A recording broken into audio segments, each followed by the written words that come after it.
Well, good afternoon. This is your first class period for Engineering 303, Mechanical Systems Project 1. Because I'm out of the country, I had to record this first day lecture, or so to speak, or course introduction.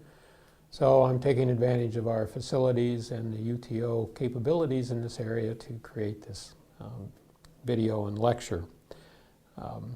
Welcome to Engineering 303 for the spring of 2016. I recognize this is a relatively small class. This is the first time I've taught the class. And so hopefully we'll have a good semester.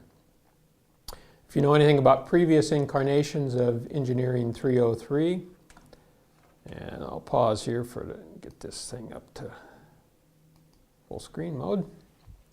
If you know anything about Engineering 303 in past incarnations, you will remember that they've usually done a rocket problem, so a design and analysis of some sort of rocket. So I'm going to switch gears this spring and do something a little different and a little more, I shouldn't say mechanical, but in my view it is mechanical in nature.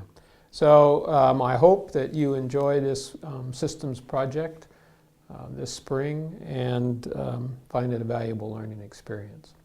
So, a little bit about myself. My name is Dr. Scott Danielson, and you all can see probably a better picture of me on the screen talking than you do in the PowerPoint here. But this is one I like to use just because I have this picture in my office, and so it reminds me that there's always somebody looking over my shoulder. Some details about myself. I've been at ASU since 1999, so not as long as some of the faculty in the program, but longer than many. So, also I worked in industry for about 8 years before I became an academic, although that transition was now some years ago. But I do think it informed a little bit about how I teach and what I think is important in terms of my teaching. For many years, in fact since 1999 until this fall, I should say fall of 2015, I was a department chair and or an associate dean, not an associated dean, got a typo there, associate dean here at ASU. So the bulk of my time here at ASU has actually been as an administrator, although I have typically taught some reduced load during that time as an administrator. And I'm now, as I mentioned earlier, back in the role of being a faculty member. So I'm out of administration, although I still do have a reduced teaching load because of this next fact, which is basically that I'm heavily involved in international projects, which is one of the reasons why I'm having to record this course introduction for you at the start of this spring semester. I'm currently in Vietnam. Actually, when you see this, I guess I'm on my way to Vietnam. I should be somewhere over the Pacific on a flight to Vietnam. And so I will be gone for essentially these first 2 weeks of class while I am in Vietnam working on this project. And there will be other times during the semester when I have to miss due to these international projects, miss being here. And so hopefully we'll still be able to have this course go well. I do have some assistance from some other instructors. And so these so-called guest instructors, who are members of the faculty here, and you may already know them. First is Dr. Chung Ho Nam, and he will assist in many ways, and some of you perhaps have had him for some of these mechanics of materials or design courses, that sort of thing. Dr. Nam is in Peralta 335H, is his office. And he will occasionally meet with you or help during, as I say, during when I'm gone, or also when I am here, and he brings his specific technical expertise to help the teams as they move forward in their project. Second person is James Connis, or Jim Connis, and his office is over by mine in Sim Building, and both Jim and I are in the Sim Building. His office is Sim 267. Jim, in some sense here, acts as the customer because the project is related to work that he does, as well as essentially other students do, as you'll see here in a second when I reveal what the project actually is. But Jim will actually should be meeting with you next class period. And I say should be because I'm having to record this ahead of actually talking to Jim Contis about meeting with you on Wednesday for your next class period. So it'll either be him or Chung-Ho Nam, but I'm expecting it'll be Jim Contis. So while this class period, the first day of class, you do not have to come to campus or to the classroom, which hopefully you learned from the announcement I sent out over Blackboard. On Wednesday, you will need to come to class and actually to the sim building and to meet either Jim Contis or Chung-Ho Nam and go over some of the physical realities of the project. So right now, I would like to, as I would in a normal first day of class, switch out and talk about the syllabus. So I'm going to change the technology a little bit here and go to a Word file. So this is the syllabus for the course, and you have this via Blackboard or a version of this. This is actually, as I have said, we're still back in December when I'm recording this. So there may have been some changes to this. Whatever you find on Blackboard once the class starts will be, of course, the most current version. But I expect only small details to change. So this version should have all of the important salient facts. And so this will be your syllabus for the course. And so as is my tradition, I typically go over this. Now, as you can see on the screen or either going along with your paper copy or electronic copy on your own device, my office is SIM 295D, which you can see right here. And so I'm over there with Jim Contis. You can see my email address there, sdanielson@asu.edu, telephone number 7-1185. Established office hours as a guess, 10 to 11 a.m. on Monday, Wednesday. In other words, same day as class, but in the mornings. Certainly other times by appointment. Actually, I tend to be there if I am in town. I tend to be in my office most of the time, and certainly you're welcome to stop by any time if you're in the sim building. So moving on to the course description. Learn how to use this mouse a little better. And I guess I need to get rid of this.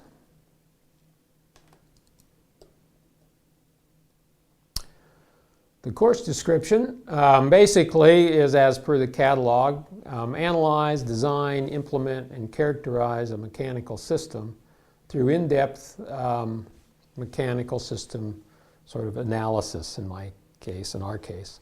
So the project should include some modeling, some analysis, and some measurements of behavior of a mechanical system. And also allow you to develop some professional and engineering skills in the project setting, which is another way of saying teamwork, communication, those sorts of things. Prerequisites, as you can see there. And you will notice, and so I want to acknowledge this up front, that the mechanics of materials class, or strength of materials as it's sometimes called, is not in that list. So it's not that I fully expect all of you to have had that content at this point. Some of you may be in it this term. Some of you may have had it and transferred it in or had it here at ASU.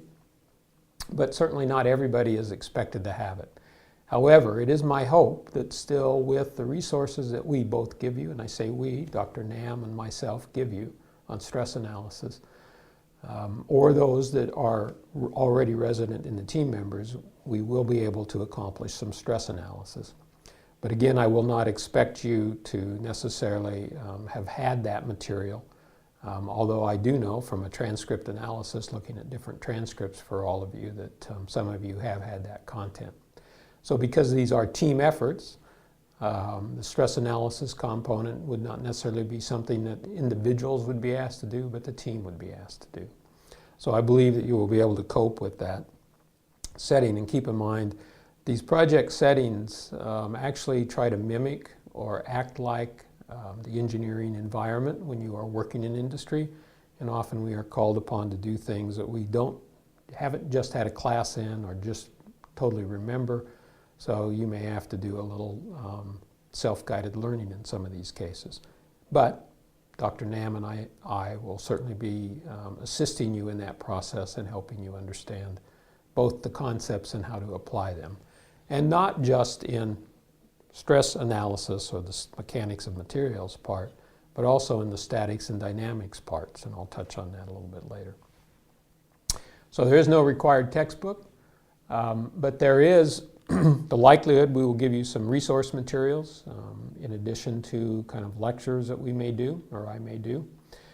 And those will be given to you typically through the Blackboard site. And you may be asked either to use them as a reference or to use them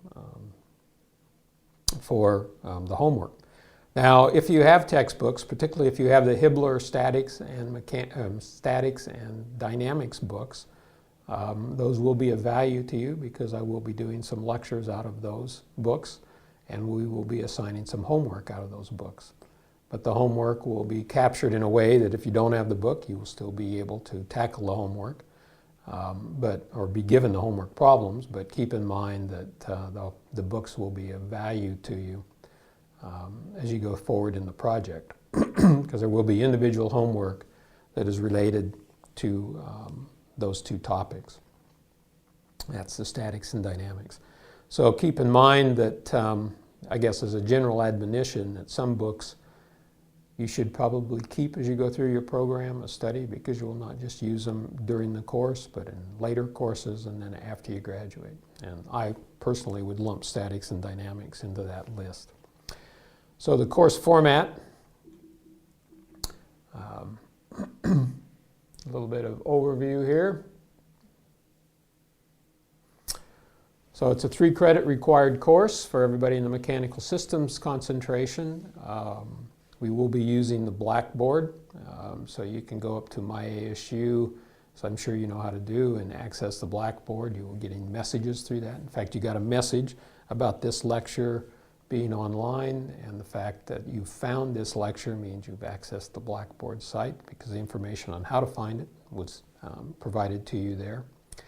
So I would urge you to keep an eye on that Blackboard site as the course goes forward. You may also, as a team, decide to use some of the Blackboard capabilities for your work as well. And I will use it in a variety of ways. As I mentioned, this course is a project course. It means technically it's on the books as an integrated lecture lab, which means we have essentially the standard 75-minute class period twice a week. But because I'm going to be gone some of the time, we'll be using a little bit of a hybrid format, the distance sort of internet-based delivery modes, as this class is, and then the other faculty that I've talked about will be also helping, both technically as well as helping cover. There are times when I will be gone.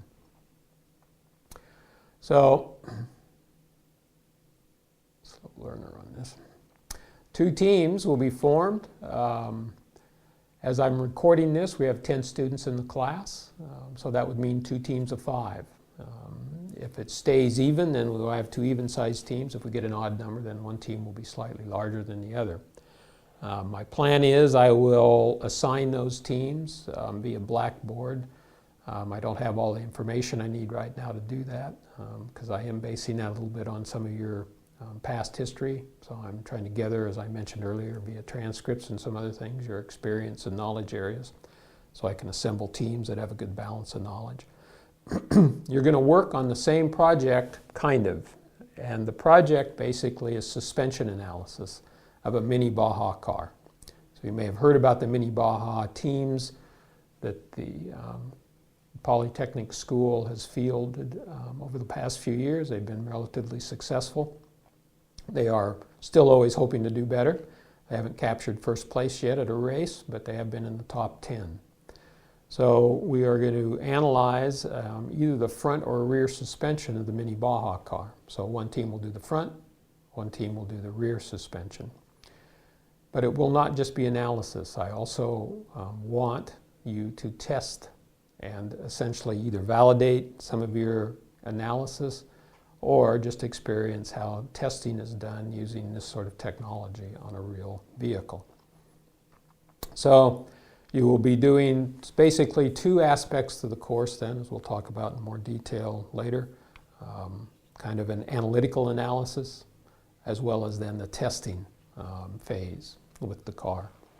So hopefully the results of this project will help the Mini Baja team as they prepare for competition later this spring. One of the things they have to do is talk about engineering design, how the car is designed, how it's been analyzed, and so your work could provide them essentially data and information to augment their presentations. As noted, the course meeting time is 1:30 to 2:45 Monday and Wednesday. Today, the first day of class, January 11th, you didn't have to come to class because we did it this way via the video presentation. Wednesday at 1:30, you should expect to meet, and as I mentioned earlier, in the Sim building, and I'll have more detail on that later.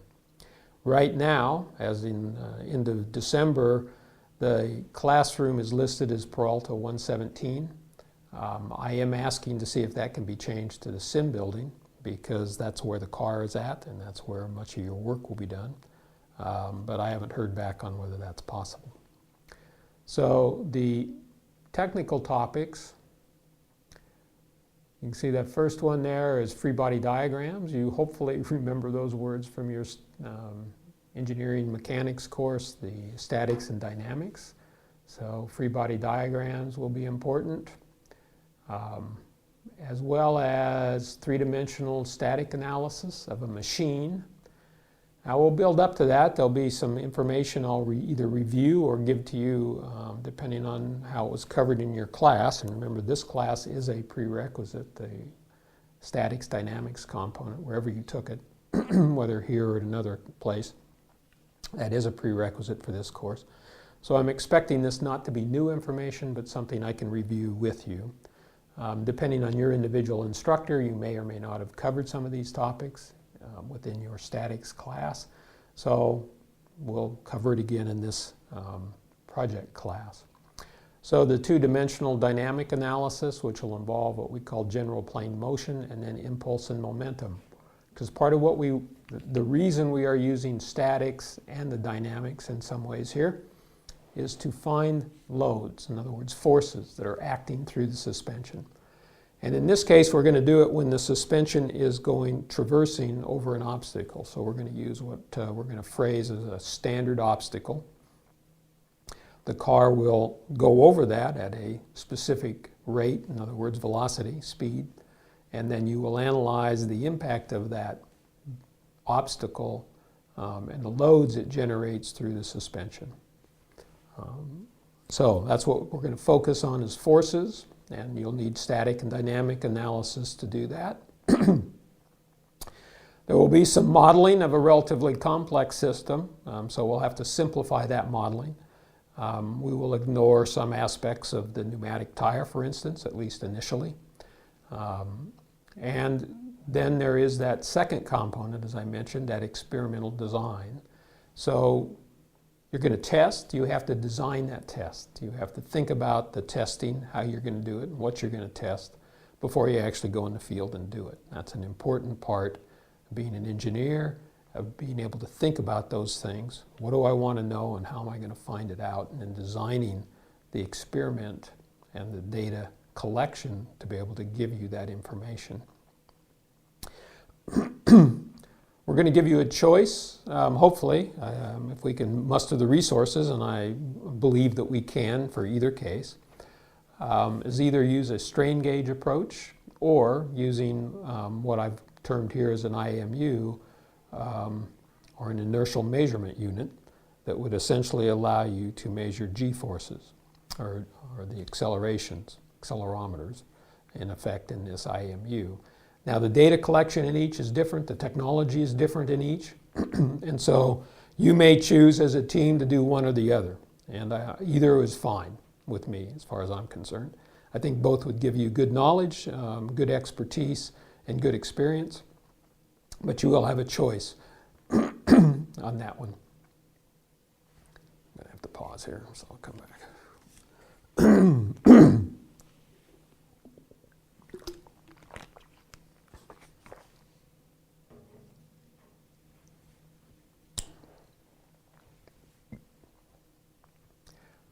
So as I mentioned, assuming that you have the expertise or we can get you the expertise, and again here expertise that you should have will be measured by your transcript analysis. If you've had the course, then I'll expect you to be able to do it from a team perspective again, not necessarily each individual, of the stress analysis of those suspension components.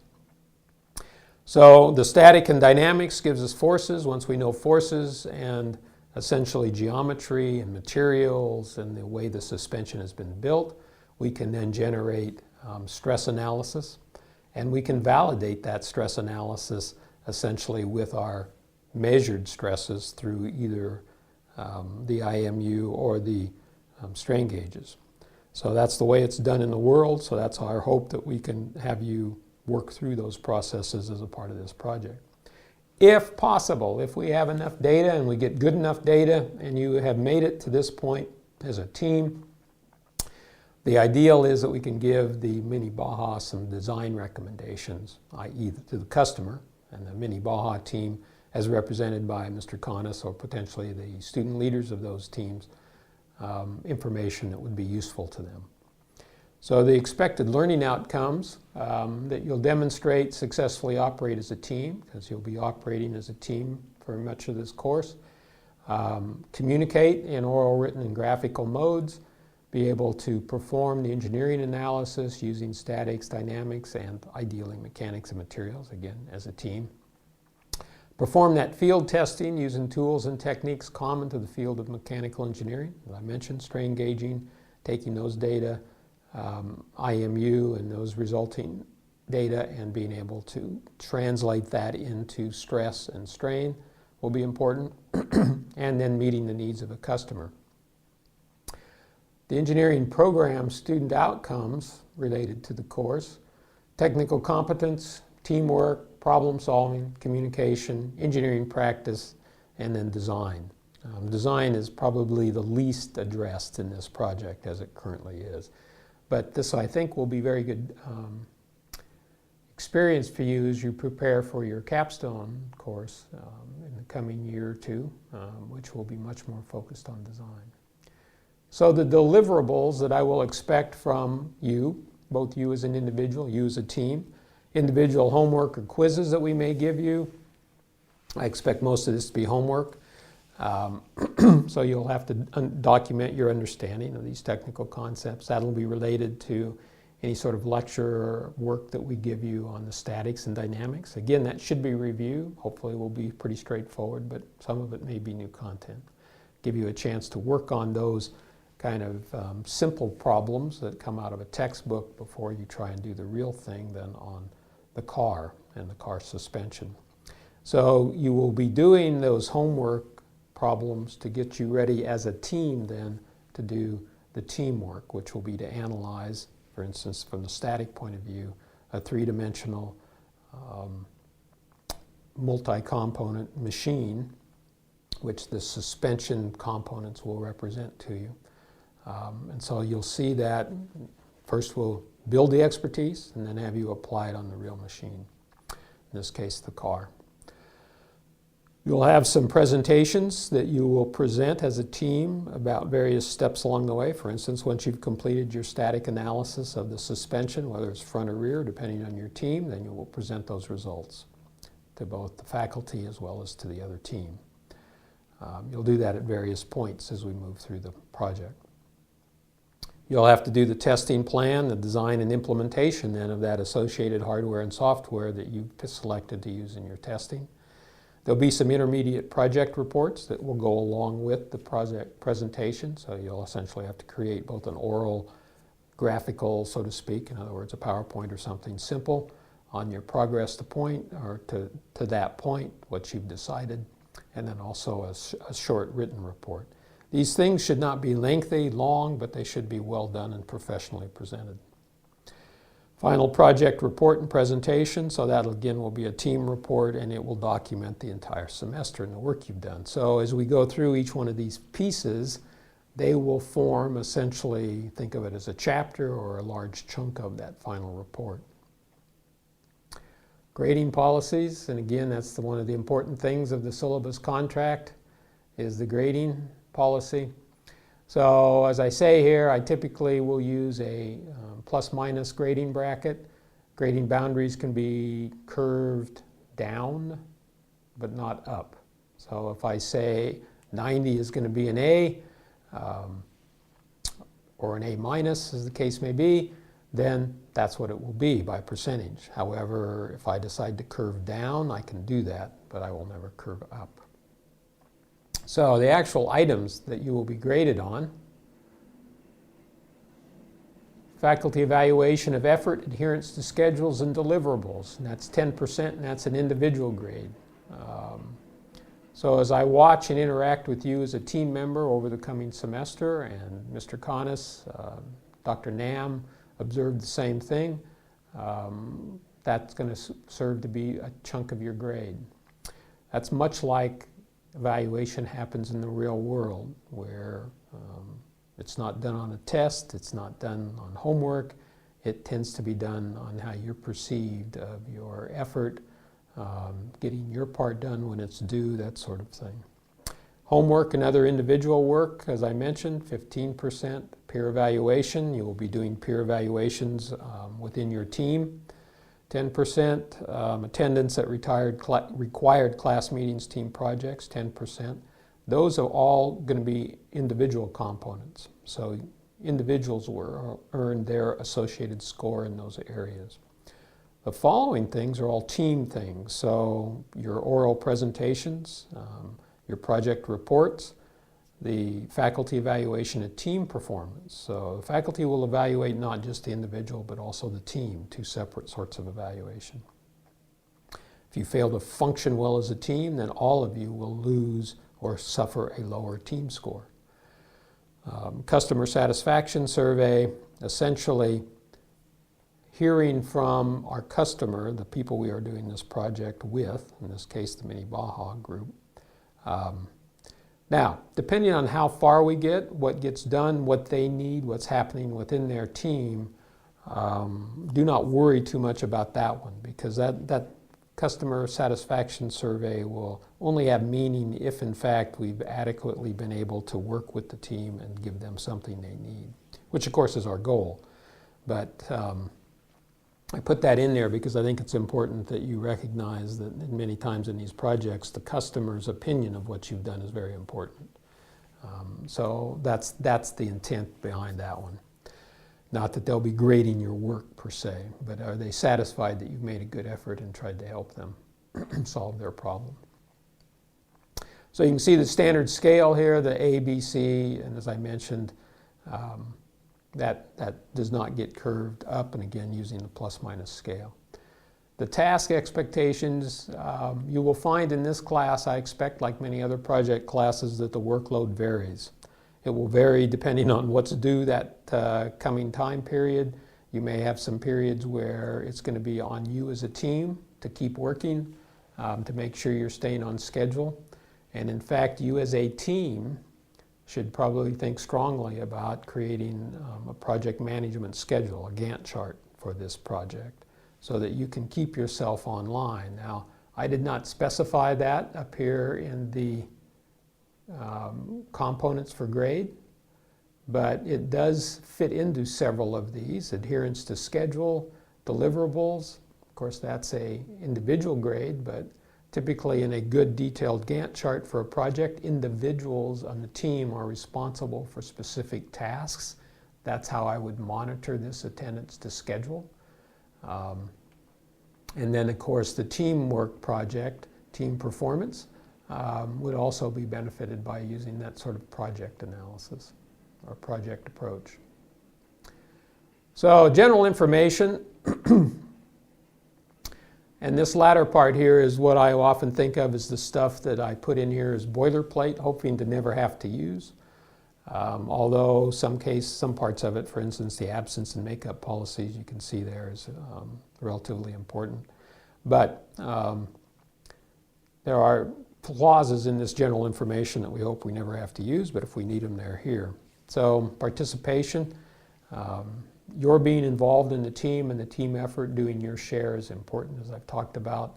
So you're expected to participate and not be a disruptive element in the project or the course.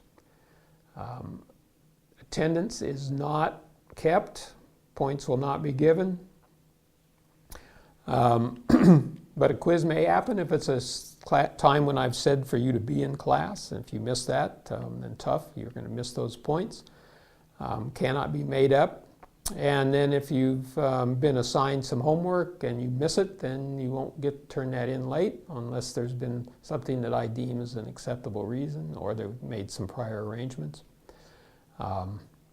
And of course, if the whole team doesn't show up for a team presentation or something, that's going to be frowned on. So I suggest you make all of those. Classroom behavior, you should not engage in anything that's disruptive, as I mentioned before, and there's some specifics here. Again, this is getting into the what we hope we never have to use in case if there are any issues. Academic integrity, I want to draw your attention to that. Project class, it should be pretty minimal, except perhaps in the area of plagiarism, because you are working as a team, except for the homework assignments, which are individual. I would expect that plagiarism would not be too much of an issue, hopefully not on your homework, and hopefully on your reports or that sort of work.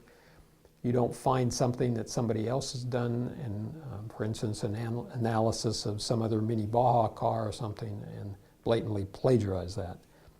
Use it, just reference it, and make sure it's clear where it's coming from. And if you're not sure how to do that, please talk to either myself, Dr. Nam, or Mr. Conness. So I'm expecting you to learn from each other and help each other.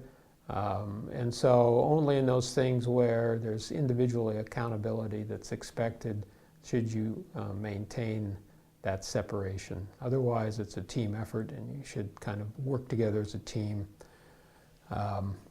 Certainly any sort of disability, if there's somebody that has a disability of some sort, then you have to register that and essentially self-disclose. And then the system and the process will take care of that. So the rest of this you can grade, and of course the syllabus, particularly the one you're seeing on the screen here, as I mentioned earlier, is a bit of a draft, and so may well be modified. The one that you will have on when class starts, on Blackboard will be at least the official start. Notice topic schedules is not in here. I keep that separate because that'll be, of course, a little more fluid than the syllabus will be. So with that, I'm going to go back to the presentation. And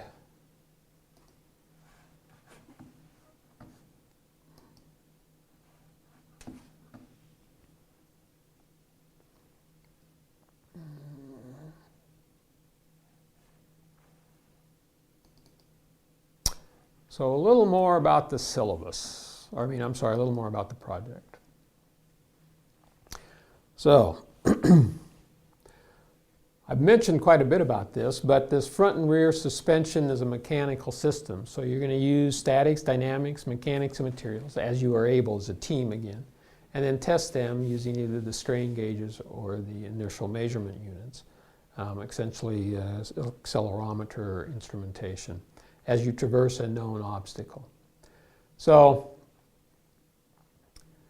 this is the car. A picture taken this morning. Dr. Nam, if you squint, can see him in the background holding his laptop for scale. But that gives you a sense of the size of the car.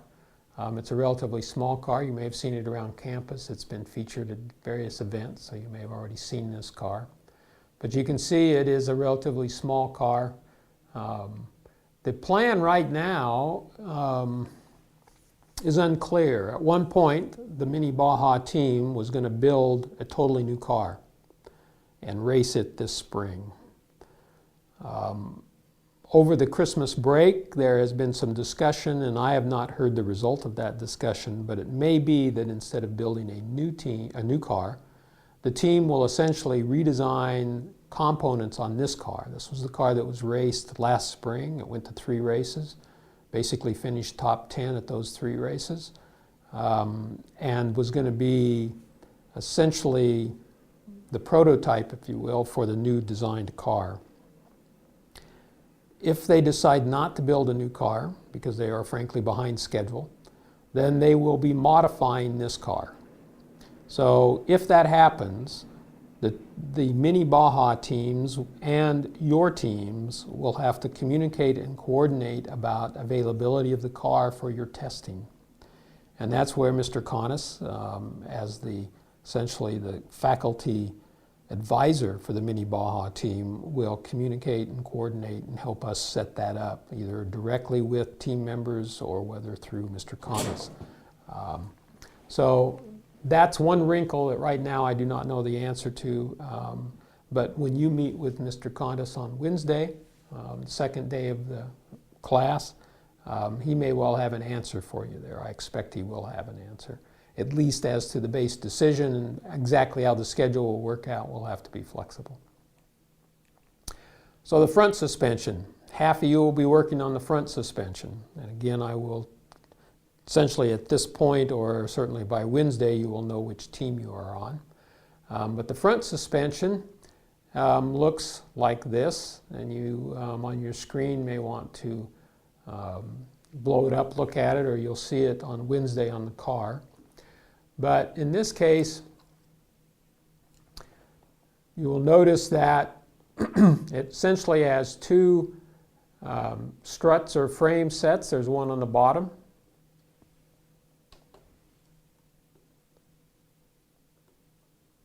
Just the first part of it. And there's a cross member there that the shock absorber connects to. Then there's an upper assembly. And so that essentially creates the front suspension. Now, there is a steering link that you may see in the drawing. Comes in, I think it's right here.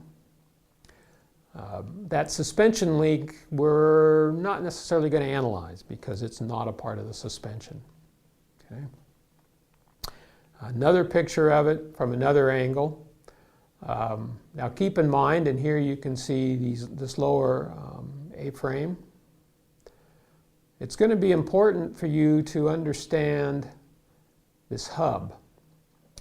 And the hub is where the different parts of the suspension, the top and lower frames, connect. And you will also need to pay attention to the way that these are connected. If you recall your statics, basically these connections form the support reactions. And so you will have to recognize what kind those are and be able to model those, and that's part of what we'll be talking about during the statics components of this lecture. So the geometry is going to be very important here for both the front and the rear. It is our expectation, and we have been told, I say we, Mr. Connis, Dr. Nam, and I have agreed that this geometry should come to you via CAD file, a solid edge file, I believe. SolidWorks or Solid Edge, I can't remember. So you will have this in digital form and be able to extract the geometry and knowledge of what those members are in terms of size, because they are two different sizes. The top suspension components are smaller than the lower suspension components. The reason, they started out originally designed with them the same, and they found out via testing that they were bending the lower arms, and so they made them bigger. That's one of the reasons why this analysis will be useful, is because in the past, I don't believe they've done that level of engineering analysis. They tested it, it broke, they made it bigger, in part because of time constraints. So now we are coming back and providing some of the analysis. So the rear suspension. A little bit different. This is the driving wheels. And so you'll see, and you can't necessarily see as well in these pictures as you will when you get close to the machine, but you can see again that there is both an upper and lower component, but they're not as uniform, if you will, as the front suspension. So there's a lower suspension arm, and these are both in the rearmost of the car, then an upper one. And then this piece over here is a little bit different. The others have all been bars, essentially round tube stock, round tubing. This one you can't see very well here, but it's essentially a rectangular bar. So it's a significantly different shape. And you'll notice it's the one that has the shock absorber connected to it. So on the other one we had that top A-shaped bracket, suspension assembly, and that had the shock absorber connected to it. Here you have that bar, that rectangular bar that essentially goes from the rear hub, which you can't see very well in this picture, up to the frame. Here I think, again, you can't see it very well, but this is, again, that rectangular frame. You might be able to detect from the picture that it's a little bigger. From this view, this angle, it's a little difficult to see the rectangular nature of that. But that bar is probably, I don't know, I'm guessing here, ½ an inch by probably 4 inches. So it's a significantly different configuration than the round tubes. So we will not, in this case, we will also ignore the drive wheel. But you have a hub that you have to worry about in terms of, and you can see it a little better in this picture, a hub there that will essentially tell you how the loads from the wheel are transferred into these suspension pieces. The combination of these, or going back to our front suspension, the combinations of all of these various struts and assembly methods are what we call in statics a machine. So we're going to talk about the analysis of machines in statics. So you've got multiple pieces. The connection points over here at the wheel vary. So the geometry there will have an impact with your analysis. So that's why we will hopefully be able to have that geometry well established for us by their design drawings. So that gives you a preview of what you'll be talking about on Wednesday. So your next class period is 13 January, Wednesday. And you should meet in the Sim building, 2nd floor, east end. So you go in the building, go upstairs, take a right, head to the east. And down there's an old administrative area, used to be a department office, between room 295D and room 267. So that's Mr. Connis's office and my office. There's kind of an administrative area there with some counters. So wait there, unless you hear otherwise from Mr. Connis or from myself, but if you meet there, then he'll take you either to a classroom or down to show you the car. He can explain his view of the project, what he wants, what he thinks is important. As I said, that's essentially the customer view. And he may also have some of the mini Baja team members there for you to meet, if possible, if it fits into their schedule, at least the leaders, so you can hear from them. Because again, we're going to have to communicate and coordinate with them about testing potentially if they decide to redesign this car as compared to build a new car, or to get that geometrical information from them via the CAD drawings. So that's your next class period. And that will take care of the first week of class. You will receive instructions via Blackboard messaging for the class period on the following Wednesday. The following Monday, whatever day that is ASU holiday for Martin Luther King Day. So you will meet Wednesday the 13th, and then the next class meeting will be the following Wednesday. And I expect, will be another video lecture on statics that I will have done, and then you will have some homework that comes out of that. So with that, thanks for your attention. Hopefully you used this time to get a good sense of the class, and it's been instructive for you. I appreciate your viewing the first day of class via this video lecture. Thank you, and have a good week.